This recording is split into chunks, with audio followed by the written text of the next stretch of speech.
నమస్తే, welcome to వార్తలు విశ్లేషణలో. నేను అనిల్. ఈరోజు వార్తలు విశ్లేషణలోని ఏ దినపత్రికల్లో ఏ అంశాలు ఏ వార్తలు హైలైట్ చేస్తారో ఒకసారి పరిశీలించే ప్రయత్నం చేద్దాం. ముందుగా సాక్షి దినపత్రికను చూసుకున్నట్టయితే సాక్షి దినపత్రికలో హిల్ టు పీకి ఆమోదం అంటూ మెయిన్ హెడ్లైన్గా సాక్షి దినపత్రిక హైలైట్ చేసింది. 22 పారిశ్రామిక వాడలోని 4740 ఎకరాల వినియోగ మార్పిడికి ఛాన్స్. ఉత్తర్వులు జారీ చేసిన పారిశ్రామిక లేఖ. రోడ్ల వెడల్పు మేరకు ఎస్ఆర్ఓ రేట్లో 30%, 50% చెల్లించేలా ప్లాట్ల ధరల నిర్ధారణ. చెల్లింపులన్నీ సింగిల్ విండో విధానంలోనే. నోడల్ ఏజెన్సీకి టీజీఐఐసి, హెచ్ఎండిఏ, ఏఎంయుడిల సమన్వయం. హైల్ టీవీపై రాజకీయంగా పెరుగుతున్న వేడి. దేశంలోని అతిపెద్ద స్కామ్ అంటూ బీఆర్ఎస్ ఆరోపణ. లీజ్దారులకు యాజమాన్య హక్కులు కల్పిస్తూ బీఆర్ఎస్ ప్రభుత్వం ఇచ్చిన జీవోల మాట ఏమిటంట అంటున్న కాంగ్రెస్, అధికార కాంగ్రెస్.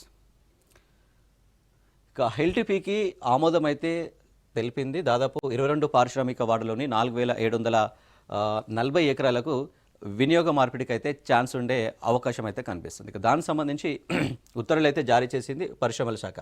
ఇక రోడ్ల వెడల్పు మేరకు ఎస్ఆర్ఓ రేట్లో 30%, 50% అయితే చెల్లించేలా ప్లాట్ల ధరలు నిర్ధారణ చేశారు. ఇక చెల్లింపులన్నీ కేవలం సింగిల్ విండో విధానంలోనే చెల్లించాలంటూ కూడా ఒక ప్రతిపాదన అయితే తీసుకొచ్చారు. ఇక నోడల్ ఏజెన్సీగా టీజీఐఎస్సి, హెచ్ఎండిఏ, ఎంయుడిల సమన్వయం.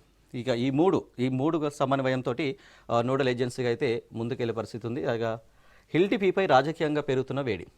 దీనికి సంబంధించి అయితే ఇటు బీఆర్ఎస్ అండ్ కాంగ్రెస్ వాటి మధ్య రాజకీయంగా అయితే హీట్ అయితే పెరుగుతున్న పరిస్థితి అయితే కనిపిస్తుంది. ఇక దేశంలోనే అతిపెద్ద స్కామ్ అంటూ బీఆర్ఎస్ ఆరోపణలు చేస్తుంది. దీనికి సంబంధించి ఏదైతుందో హిల్ టీపీకి సంబంధించింది బీఆర్ఎస్ అయితే పెద్ద ఆరోపణలు అయితే చేస్తుంది. ఇది ఒక పెద్ద స్కామ్ అంటూ కూడా బీఆర్ఎస్ ఆరోపిస్తున్న పరిస్థితి. ఇక లీజ్దారులకు యాజమాన్య హక్కులు కల్పిస్తూ బీఆర్ఎస్ ప్రభుత్వం ఇచ్చిన 3 జీవోల మాట ఏమిటంటున్న అధికార కాంగ్రెస్. రైట్. ఇక రాష్ట్రంలో హిల్ టీపీ రాజకీయంగా హీటు పెంచుతున్న ఈ విషయంలో ముందుకే వెళ్లాలని ప్రభుత్వం నిర్ణయించింది. ఇక ఓటర్ రింగ్ రోడ్ లోపల సమీప ప్రాంతాల్లోని పారిశ్రామిక వాడలో వినియోగంలో లేని నిరుపయోగంగా ఉన్న స్థలాలను అభివృద్ధి చేసేందుకు రాష్ట్ర పరిశ్రమల శాఖ అయితే ఆమోదం తెలిపింది. ఇక హైదరాబాద్ పారిశ్రామిక భూముల మార్పిడి విధానం 2025లో భాగంగా పారిశ్రామిక వాడల్లోని భూములను బహుళ వినియోగ జోన్ల కిందకి మారుస్తూ ఆ శాఖ ప్రత్యేక ప్రధాన కార్యదర్శి అయితే సంజయ్ కుమార్ జీవో 27 అయితే ఇక జారీ చేశారు. ఇక హిల్ టీపీకి సంబంధించి అయితే రాజకీయంగా అయితే హీట్ పెరిగిందని కూడా చెప్పుకోవచ్చు. ఇక మన కోసం ఎవరు సంపద సృష్టించారు, మనమే క్రియేట్ చేసుకోవాలి. కానీ ఎలా సరైన నిర్ణయాల కోసం సరైన సమాచారం అవసరం, అందుకే అంటూ కూడా ఒక వార్తనైతే చూడొచ్చు. ఇక చండీగఢ్పై కేంద్ర పీచే మూడ్ అంటూ కూడా ఒక వార్తను చూడొచ్చు. ఇక కేంద్రపాలిత ప్రాంతం చండీగఢ్ను పూర్తి స్థాయిలో తన ఆధీనంలోకి తీసుకునే అంశంపై మోదీ సర్కార్ అయితే వెనక్కి తగ్గిందంటూ కూడా ఒక వార్తను చూడొచ్చు. రైట్. కేంద్రపాలిత ప్రాంతం చండీగఢ్ను తన పూర్తి స్థాయిలో తన ఆధీనంలోకి తీసుకునే అంశంపై అయితే మోదీ సర్కార్ అయితే వెనక్కి తగ్గిందంటూ కూడా ఒక వార్తను అయితే చూడొచ్చు. ఎందుకంటే చండీగఢ్ని కేంద్రపాలిత ప్రాంతంగా ప్రతిపాదించేందుకైతే మోదీ ప్రభుత్వం బ్యాక్ స్టెప్ వేసిందంటూ కూడా చెప్పుకోవచ్చు. ఇక మళ్ళీ ప్రజలకి విజయ్. టీవీకే పార్టీ అధ్యక్షుడు విజయ్ 2 నెలల తర్వాత మళ్ళీ ప్రజల మధ్యకు వచ్చారు. అసెంబ్లీ ఎన్నికల ప్రచారానికి శ్రీకారం చుట్టారు. రైట్. ఒక వార్తను చూడొచ్చు. ఇంతకుముందు విజయ్ అనే పార్టీ సభలో పెట్టినప్పుడు దాదాపు ఒక 40-50 మంది తొక్కిసలాటలో మృతి చెందిన ఘటన అయితే మనం ప్రీవియస్ చూసాం. మళ్ళీ అది తేరుకున్న తర్వాత, దాన్ని సద్దుమరిగిన తర్వాత మళ్ళీ టీవీకే పార్టీ అధ్యక్షుడు విజయ్ అయితే దాదాపు 2 months అయింది ఆ ఘటన జరిగి. దాని తర్వాత మళ్ళీ ప్రజల మధ్యకు వస్తున్నారు. ఎందుకంటే అసెంబ్లీ ఎలక్షన్లు ఉన్న నేపథ్యంలో అయితే మళ్ళీ ప్రచారానికి అయితే శ్రీకారం చుట్టనున్నారు దళపతి విజయ్. ఇక మంత్రుల వాట్సాప్ హ్యాక్. సైబర్ నేరగాలు పలువురు రాష్ట్ర మంత్రుల అధికార వాట్సాప్ గ్రూపులో ఆధార్ అప్డేట్ పేరుతో చొరబడి హ్యాక్ చేశారంటూ కూడా ఒక వార్తను చూడవచ్చు. ఎందుకంటే ఆధార్ అప్డేషన్ ఉంది అని చెప్పేసి దానికి సంబంధించి అయితే దాదాపు కొంతమంది మంత్రుల వాట్సాప్ అయితే హ్యాక్ చేశారు సైబర్ నేరగాలు. కొంచెం జాగ్రత్తగా ఉండాలంటూ కూడా హెచ్చరికలు అయితే జారీ చేశారు రేవంత్ రెడ్డి ప్రభుత్వం అయితే. అది ఏ మంత్రులు హ్యాక్ చేశారు ఏంటనేది మాత్రం ఇంకా డీటెయిల్స్ తెలియలేదు, చూడాలి. ఇక ఉగ్రవాదుల మధ్య విభేదాలు. ఎర్రకోట ఆత్మాహుతి బాంబర్ ఉమర్ అండ్ అతని సభ్యుల మధ్య విభేదాలు మొదలు ఎన్నో కొత్త అంశాలు వెలుగులోకి వస్తున్నాయంటూ కూడా ఒక వార్తనైతే చూడవచ్చు. ఎందుకంటే ఉగ్రవాదుల మధ్య విభేదాలు తలెత్తుతున్నాయంటూ కూడా ఒక చిన్న వార్త.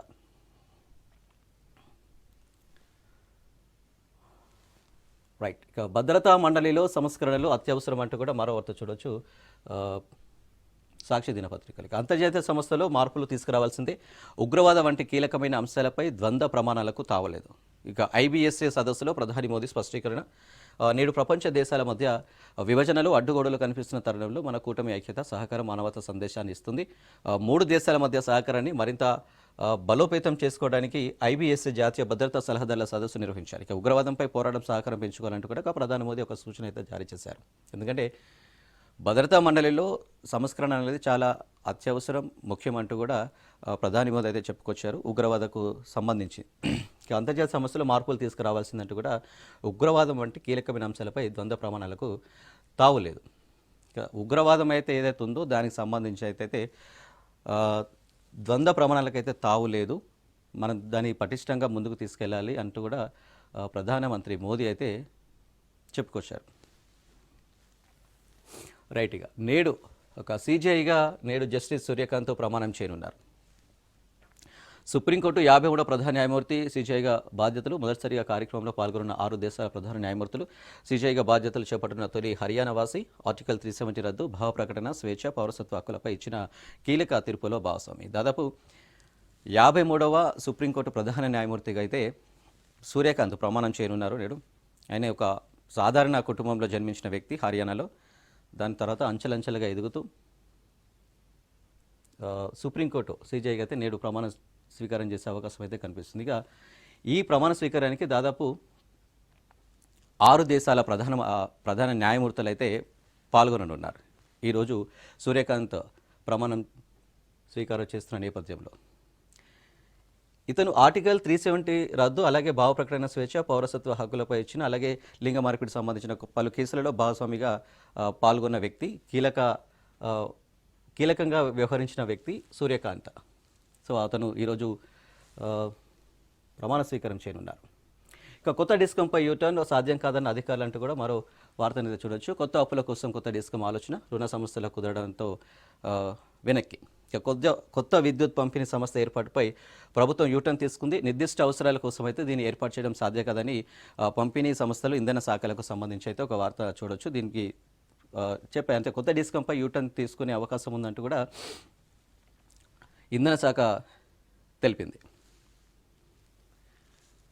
రైట్. ఇక చిన్న పొరపాటు జరగొద్దు అంటూ కూడా ఒక వార్తను అయితే చూడొచ్చు. ఇక గ్లోబల్ సమ్మిట్కు పకడ్బందీగా భద్రత ఏర్పాట్లు చేయాలి, మౌలిక వసతుల కల్పనపై రాజీ పడొద్దు, అధికారులకు సీఎం రేవంత్ రెడ్డి ఆదేశం. మీర్ఖాన్పేటలో ఏర్పాట్ల పరిశీలన. ఇక డిసెంబర్ 8, 9 తేదీల్లో గ్లోబల్ సమ్మిట్కు సంబంధించి దేశ విదేశాలకు చెందిన ప్రతినిధులు హాజరు కాబోతున్న నేపథ్యంలో ఎలాంటి పొరపాటు జరగొద్దు, చిన్న పొరపాటు కూడా జరగొద్దు అంటూ కూడా ఇక్కడ అధికారులు అయితే రేవంత్ రెడ్డికి ఒక మ్యాప్ని అయితే ఎక్స్ప్లెయిన్ చేస్తున్న ఒక పిక్చర్ అయితే చూడొచ్చు మనం. రైట్. ఇక రిజర్వేషన్లు ఖరారంటూ కూడా మరో వార్త. ఇక పంచాయతీరాజ్ కమిషనరేట్కు రిజర్వేషన్ల జాబితాలు. నేడు ఎన్నికల సంఘానికి జాబితాలు. కొన్ని జిల్లాల్లో గెజిట్ నోటిఫికేషన్ జారీ. పంచాయతీ కార్యాలయాల్లో ఓటర్ల జాబితాల ప్రదర్శన. నెక్స్ట్ తెలంగాణ ప్రభుత్వం చేపట్టనున్న 1 నుంచి 9వ తేదీ వరకు అయితే ఏదైతే వారోత్సవాలు ఉన్నాయో దానికి సంబంధించిన తర్వాత పంచాయతీరాజ్ ఎలక్షన్లకు సంబంధించి అయితే నోటిఫికేషన్ విడుదలయ్యే అవకాశాలు ఉంటుంది. ఏ డేట్న వివరించాలి, అది నిర్వహించాలి, ఏ విధంగా ముందుకెళ్ళాలి, బీసీ రిజర్వేషన్కి సంబంధించి పాత పద్ధతిలోనే ముందుకెళ్ళాలా లేదంటే కొత్త పద్ధతికి ఏమైనా నిర్ణయం తీసుకునే అవకాశం ఉందంటూ కూడా ఒక వార్తను అయితే చూడవచ్చు. రిజర్వేషన్కి సంబంధించి పంచాయతీ ఎలక్షన్కి సంబంధించి. ఇక డిగ్రీ కోర్సులు మార్చాల్సిందే అంటూ కూడా ఒక మరో వార్త చూడొచ్చు. ఇక రీడిజైన్గా దిశగా అడుగులు. అకాడమిక్ ఆడిట్ మొదలు. పనికొచ్చే కోర్సులు ఏవి తీసివేయాల్సినవి లేవు. అలాగే వర్సిటీలకు లేఖలు రాయనున్న ఉన్నత విద్యామండలి. ఇతర దేశాల నాణ్యతను పాటిద్దాం, వచ్చే ఏడాది నుంచి భారీ మార్పులు అంటూ కూడా చూడవచ్చు. విద్యా సంబంధించిన ఇక డిగ్రీ కోర్సులు మార్చాల్సిందే. నెక్స్ట్ ఇయర్ నుంచి అయితే దాదాపు కొన్ని మార్పులు చేసే అవకాశం అయితే కనిపిస్తుంది. దానికి సంబంధించి ఒక వార్త. ఇక రాప్తాడ్లో జనహోరు. తోబుదుర్తి కుమార్తె వివాహ వేడుకలో పాల్గొన్న వైఎస్ఆర్సీపీ అధ్యక్షుడు వైఎస్ జగన్. ఇక అభిమాన నేతకు బ్రహ్మరథం పట్టిన అశేష జన సందోహం. ఇక తోబుదుర్తి కుమార్తె వివాహ వేడుకలో పాల్గొనేందుకు వైఎస్ జగన్ అయితే నిన్న అక్కడికి వచ్చారు. వివాహ వేడుకల్లో పాల్గొనేందుకు రాప్తాడ్లో. ఇక అక్కడ అతను చూసేందుకు ఆయన కార్యకర్తలు కావచ్చు, జనం కావచ్చు, అభిమానులు కావచ్చు భారీగా తరలి వచ్చిన పరిస్థితి. ఆ జన సందోహంలో జగన్. రైట్. ఇవి సాక్షికి సంబంధించిన అంశాలు. వార్తలు. నెక్స్ట్ నమస్తే తెలంగాణ. నమస్తే తెలంగాణ దినపత్రికలో అయితే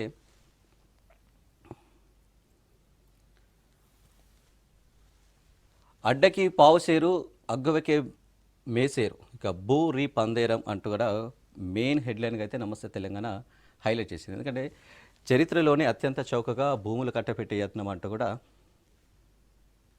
బీఆర్ఎస్ అయితే ఆరోపించే వార్త. ఇక 2 నెలల్లో భారీగా చేతులు మారిన పారిశ్రామిక భూములు, చక్రం తిప్పిన ప్రభుత్వ పెద్దలు, ఒప్పందాల తర్వాతే హెచ్ఐఎల్టీ పాలసీ. ఇక తెరవెనుక అనధికారిక భూముల డీల్స్, అందుకే హడావిడిగా అమలు క్రమబద్ధీకరణ కాగానే విల్లాలు, అపార్ట్మెంట్ల నిర్మాణానికి కసరత్తు, పాలసీ రూపకల్పనకు కనీస అధ్యయనం చేయని రాష్ట్ర సర్కార్. ఇక కాయిలా పడనివి కొనసాగుతున్న పరిశ్రమలు ఒకే ఘటాన. పరిశ్రమలకు సంబంధించే భూములు ఏమవుతున్నాయో, పరిశ్రమ భూములను కొంటే తిరిగి పరిశ్రమలే పెట్టాలన్న నిబంధన ఎత్తివేశారెందుకు అంటూ కూడా ఒక ప్రశ్న అయితే లేవనెత్తుతుంది. రామచంద్రపురం పారిశ్రామిక వాడలో భారీ విస్తరణలో స్టీల్ పరిశ్రమ ఉండేది. ఇక దశాబ్దాల పాటు నడిచిన పరిశ్రమ 20 ఏళ్లుగా కాయిల పడింది. ఇక ఆపై దాని భూముల చేతులు మారాయి. అసలే ముంబై జాతీయ రహదారి, ఇక ఎన్హెచ్ 65ని అనుసరించున్న భూములు ఇవి.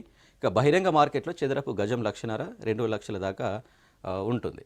ఇక పారిశ్రామిక అవసరాల కోసం అయితే కేటాయించిన భూములందరూ ఇన్నాళ్ళు ఏం చేయలేకపోయారు. కానీ ఇప్పుడు కాంగ్రెస్ ప్రభుత్వం ప్రకటించిన Hyderabad industrial land transformation policy ప్రకారం అయితే చదరపు గజానికి 3,562 రూపాయలు ఉండగా బహిరంగ మార్కెట్లో మాత్రం 1.78 నుంచి 2.37% ధరకే మల్టీ జోన్గా క్రమబద్ధీకరించనున్నారు. 9,292 ఎకరాల కన్వర్షన్కు ఉత్తర్వులు. ఇక పరిశ్రమలకు చెందిన భూములను మల్టీపర్పస్ యూజ్డ్ జోన్లుగా మారుస్తూ రాష్ట్ర ప్రభుత్వం జీవో 27 జారీ చేసింది. ఇక రిజిస్ట్రేషన్ విలువలో 30% చెల్లించాలంటూ కూడా ఆదేశాలు అయితే జారీ చేసింది. ఇక అపార్ట్మెంట్లు, స్కూల్, హోటళ్లు నిర్మాణానికి ఆమోదం కూడా తెలిపింది. ఇక 5 లక్షల కోట్ల భూ స్కామ్ అంటూ కూడా ఒక వార్తను చూడొచ్చు. రేవంత్ రెడ్డి ప్రభుత్వం అయితే 5 లక్షల కోట్ల భూ స్కామ్ అంటూ కూడా బీఆర్ఎస్ చేస్తున్న ఆరోపణలు. ఇక పొద్దున లేస్తే బీఆర్ఎస్ను తిట్టిపోయాలి, తమపై వచ్చిన అవినీతి ఆరోపణలకు సమాధానం వేయకుండా ఎదురుదాడికి దిగాలి, ప్రశ్నిస్తే నేతలపై పగబట్టాలి, నిలదీస్తే కేసులు పెట్టాలి. ఇక 2 ఏళ్లలో ఒక్క ఇటుకైనా పెట్టకుండా తాము చేసిన 1,50,000 కోట్ల అప్పు గురించి మాట్లాడకుండా 10 ఏళ్లలో కేసీఆర్ చేసిన అప్పు గురించి మాట్లాడాలి. ఇక కాళేశ్వరాన్ని తిట్టిపోసి సంక్షేమ పథకాలను తాము రద్దు చేసిన వాస్తవాన్ని అయితే దాచేయాలి. చాప కింద నీరులా సర్కారు భూములను దోచేయాలి. ఇక అధికార పార్టీ పెద్దల తీరు ఇలాగే ఉందంటూ కూడా బీఆర్ఎస్ ఆరోపిస్తుంది. ఎందుకంటే 10 ఏళ్ల కేసీఆర్ పాలనలో ఎన్ని లక్షల కోట్ల అప్పు జరిగింది, అలాగే కాళేశ్వరంకి సంబంధించిన స్కామ్ గురించి అయితే మాత్రం రేవంత్ రెడ్డి ప్రభుత్వం పొద్దున్న లేస్తే విమర్శించడము, ప్రశ్నించడము, తిట్టడం తప్ప అంతకు మించి ఇంకేం చేయలేదు మీరు అన్నట్టుగా ఒక వార్తనైతే చూడవచ్చు. ఎందుకంటే మళ్ళీ అవకాశం వస్తుందో రాదో, అందిన కాడికి ఇప్పుడే దోచుకుందామనే ధోరణి ఇది. ఎందుకంటే మళ్ళీ నెక్స్ట్ టైం కాంగ్రెస్ ప్రభుత్వం వస్తుందో రాదో, అందుకే ఇలాంటి ఆరోపణలు, ఇలాంటి తప్పుడు నిందలు వేయడం కాంగ్రెస్ పార్టీకి, ప్రభుత్వానికి అలవాటు అయిపోయిందంటూ కూడా బీఆర్ఎస్ ఇక్కడ ఆరోపణ చేస్తున్న పరిస్థితి. ఇక 5 దశాబ్దాలుగా పరిశ్రమలకు ప్రభుత్వాలు ఇచ్చిన భూములను అగ్వకే తెగనమ్మే ప్రజాదాన సందర్భం ఇది. పారిశ్రామిక భూములను చౌకగా అమ్మే ఎత్తుగడేది. ఇక హెల్టీ పేరిట అనధికార ఒప్పందాలకు తెరలేపిన కాంగ్రెస్ సర్కార్ 5 లక్షల కోట్ల వెనకేసుకునే భూదందాకు తెర వెనుక రంగం సిద్ధం చేసింది. దాదాపు 5 లక్షల కోట్లు వెనకేసుకోవడానికి కాంగ్రెస్ ప్రభుత్వం సిద్ధంగా ఉన్నది. దాంట్లో భాగమే ఇదైతే అనుచరులు కావచ్చు, వాళ్ళ బంధువులు కావచ్చు, కార్యకర్తలు కావచ్చు, అప్పనంగా దోచిపెట్టడానికి ఈ యొక్క తతంగం, ఇదొక ప్లాన్ అంటూ కూడా బీఆర్ఎస్ ఆరోపిస్తున్న పరిస్థితి. రైట్. ఇక 300 యూనిట్ల లోపు విద్యుత్ ఛార్జీల పెంపు అంటూ కూడా ఒక వార్తను చూడవచ్చు. గృహ వినియోగదారులపై అధిక భారం, రేపు మంత్రివర్గ ముందుకు ప్రతిపాదన, నెలాఖరులో ఈఆర్సీకి నివేదిక సమర్పణ, స్థానికం దాటగానే అమల్లోకి పెంపు, వచ్చే ఏప్రిల్ నుంచి కొత్త ఛార్జీలు అమల్లోకి. రేపు తెలంగాణ కేబినెట్ భేటీ ఉంది. ఆ భేటీలో ప్రధానంగా ముఖ్య అంశాలతో పాటు ఈ 300 యూనిట్ల లోపు విద్యుత్ ఛార్జీల పెంపు అనే ఒక అంశాన్ని కూడా ప్రస్తావించే అవకాశం ఉంది. ఎందుకంటే దాదాపు తెలంగాణ ప్రభుత్వంలో 200 యూనిట్ల వరకు ఉచిత విద్యుత్ అనే ఒక వాదన అయితే ఉంది. దానికి సంబంధించి ఇప్పుడు 300 యూనిట్ల లోపు మాత్రం ఛార్జీలు అయితే పెంచే అవకాశం అయితే రేపు జరగబోయే భేటీలో చర్చిస్తుంది. ఇక కరెంట్ ఛార్జీలు పెంచే దిశగా కాంగ్రెస్ ప్రభుత్వం ఆలోచిస్తుందా? సుదీర్ఘకాలంగా గృహ విద్యుత్ వినియోగదారులపై పడని ఛార్జీల భారాన్ని ఇప్పుడు మోపేందుకు సమాయత్తమవుతున్నదా? ఇక తాజా పరిణామాలు అవుననే సంకేతాలు ఇస్తున్నాయి. 300 యూనిట్లలోపు విద్యుత్ టారిఫ్ను సవరించేందుకు సర్కారు కసరత్తు చేస్తున్నట్టు కూడా సమాచారం అందుతుంది. చూడాలి రేపు భేటీలో ఎలాంటి నిర్ణయం తీసుకుంటారు ఈ విద్యుత్కు సంబంధించి, అలాగే మిగతా అంశాల గురించి ప్రస్తావించడానికి రేపు భేటీ తర్వాత ఏ అంశాలు సుదీర్ఘంగా చర్చించారనేది ఇన్ఫర్మేషన్ రానుంది. ఇక నిర్లక్ష్యం ఖరీదు 1452 కోట్లు అంటూ కూడా ఒక వార్తను చూడొచ్చు. ఇక మిల్లులో మగ్గుతున్న 4000 కోట్ల వేల ధాన్యం, ఇక ఏడాదికి 5000 కోట్ల వడ్డీ, ఇప్పటికే 1452 కోట్ల చెల్లింపు బకాయి రాబట్టడంలో సివిల్ 14 సప్లైస్ జాప్యంతో భారీ నష్టం అంటూ కూడా చూడవచ్చు. అయితే ధాన్యం కొనుగోలుకు సంబంధించి ధాన్యంకి చూసాం మన జరిగిన వర్షాకాలంలో అయితే భారీగా పంట నష్టం జరిగింది, వరి నష్టం జరిగింది. ఆ వరిని తాలు పేరుతో కొనుగోలు చేయకపోవడం, దానివల్ల దాదాపుగా దాని నిర్లక్ష్యం ఖరీదు 1452 కోట్లు నష్టం అన్నట్టు కూడా ఒక వార్తనైతే మన నమస్తే తెలంగాణలో చూడొచ్చు. రైతులకు ఏ విధంగా గిట్టుబాటు ధర చేస్తారు, ఏ విధంగా చెల్లింపులు చేస్తారనే దాని గురించి కూడా ఒక ప్రశ్న అయితే లేవనెత్తుతున్నారు.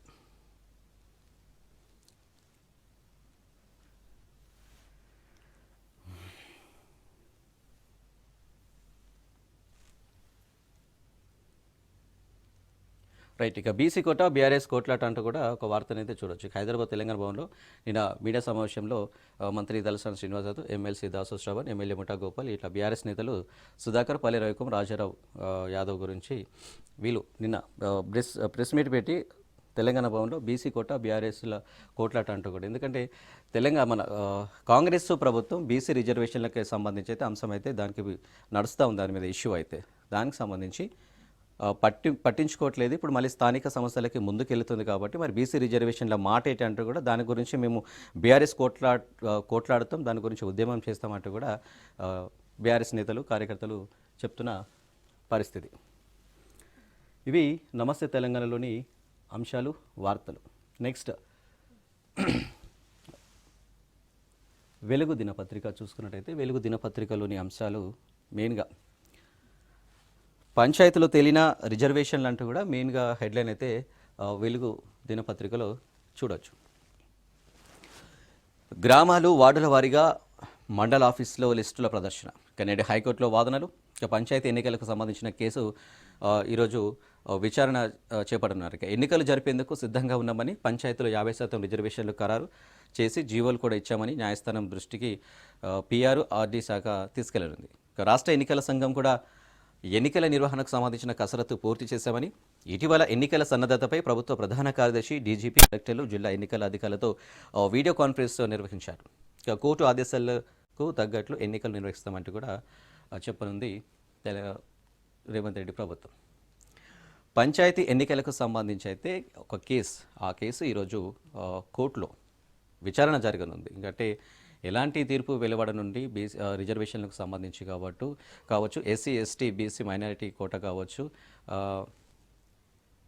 అంటే 50% రిజర్వేషన్లు మించకుండా అనేది ఒక ప్రతిపాదన అయితే ఉంది. మరి దానికి మించకుండా ప్రభుత్వం ఏ విధంగా ముందుకెళ్తుంది, ఏ విధంగా స్థానిక సంస్థలకు స్టెప్ వేస్తుంది అనేది మళ్ళీ ఆ కోర్టులో విచారించిన తర్వాత కోర్టు ఏ మేరకు నిర్ణయం తీసుకుంటుంది, ఆ మేరకు తెలంగాణ ప్రభుత్వం కట్టుబడి ఉంటుందా, ఆ మేరకు ముందుకు వెళ్తుందా స్థానిక సంస్థల ఎలక్షన్లకు సంబంధించి అంటూ కూడా చెప్పుకొచ్చిన వార్త. ఈరోజు తీర్పు వెలువరితే నెక్స్ట్ స్టెప్ ఏ విధంగా తీసుకుంటారు తెలంగాణ ప్రభుత్వం అనేది చూడాలి. ఇక ఇప్పటికే గెజిట్ రిలీజ్ చేసిన పలు జిల్లాల కలెక్టర్లు నేడు ఎస్సీసీకి రిజర్వేషన్ల లిస్టులు అందజేరిన పిఆర్ ఆఫీసర్లు. ఇక పోటీకి ఏర్పాటు చేసుకుంటున్న ఆశావాహులు మొత్తం గ్రామీణ ఓటర్లు 1,67,00,000 మంది. ఇక 12,733 సర్పంచ్ స్థానాలకు 1,12,288 వార్డులకు ఎలక్షన్స్ 3 దశలు జరిపేందుకు ఎస్సీసీ సూత్రప్రాయ నిర్ణయం. ఏదైతే సర్పంచ్ ఎలక్షన్లు ఉన్నాయో దాన్ని 3 దఫాలుగా జరిపిస్తాం. దాని తర్వాత ఎలాంటి నిర్ణయం తీసుకుంటాం అనేది చూడాలి. దాదాపు 12,000 పైచీలకు సర్పంచ్ స్థానాలు ఉన్నాయి, 1,12,000 పైచీలకు అయితే వార్డులు ఉన్నాయి. అంతా సినారియో కలిపి 3 దఫాలుగా ఎలక్షన్లు నిర్వహిస్తామంటూ కూడా అధికార ప్రభుత్వం అయితే చెప్పుకొస్తుంది. చూడాలి. జీవో 46 ప్రకారం అయితే మార్గదర్శకాల ప్రకారం కోటా ఉంటుందంటూ కూడా వార్తనైతే చూడవచ్చు. ఈ హైకోర్టు తీర్పు మేరకు ఏ విధంగా తెలంగాణ ప్రభుత్వం ముందుకెళ్తుంది ఈ రిజర్వేషన్లకు సంబంధించి, అలాగే స్థానిక ఎలక్షన్లకు సంబంధించి ఏ విధంగా స్టెప్ ముందుకెళ్తుంది. ఇప్పటివరకైతే ఆల్రెడీ 9వ తారీఖు తర్వాత ఎలక్షన్ల డేట్ అయితే ప్రకటించింది. అది అధికారికంగా ప్రకటించలేదు, కానీ ఈ తీర్పు వెలువరిచిన తర్వాత అప్పుడు చూస్తాం. కానీ అంతకుముందే ఆశావాహులు ఎదురుతున్నారో పోటీ చేసే అభ్యర్థులు కావచ్చు, ఇప్పటికే వాళ్ళ ప్లాన్లో వాళ్ళు ఉన్నారు.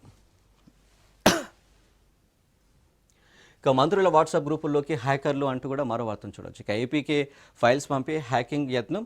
ఇక ఎస్బీఐ ఆధార్ అప్డేట్ దానికి సంబంధించి మెసేజ్లు వాటి పేరుతో మెసేజ్లు వస్తున్నాయి. ఏపీకే ఫైల్ లింకులు ఓపెన్ చేయగానే ఫోన్లోకి మాల్వేర్. ఇక ప్రజల అకౌంట్లు గ్రూపుల్లోకి ఏపీకే ఫైల్స్ హ్యాక్ అయితే ఫోన్ ఓవర్ హీట్. ఇక బ్యాటరీ రీఛార్జ్ వేగంగా చేయాలి. వాట్సాప్లో 2 స్టెప్ వెరిఫికేషన్ ఆన్ చేసుకోవాలి. ఫోన్లో కాల్ ఫార్వర్డింగ్ను డిజేబుల్ చేసుకోవాలని పోలీసులు సూచనలు అయితే చేస్తున్నారు.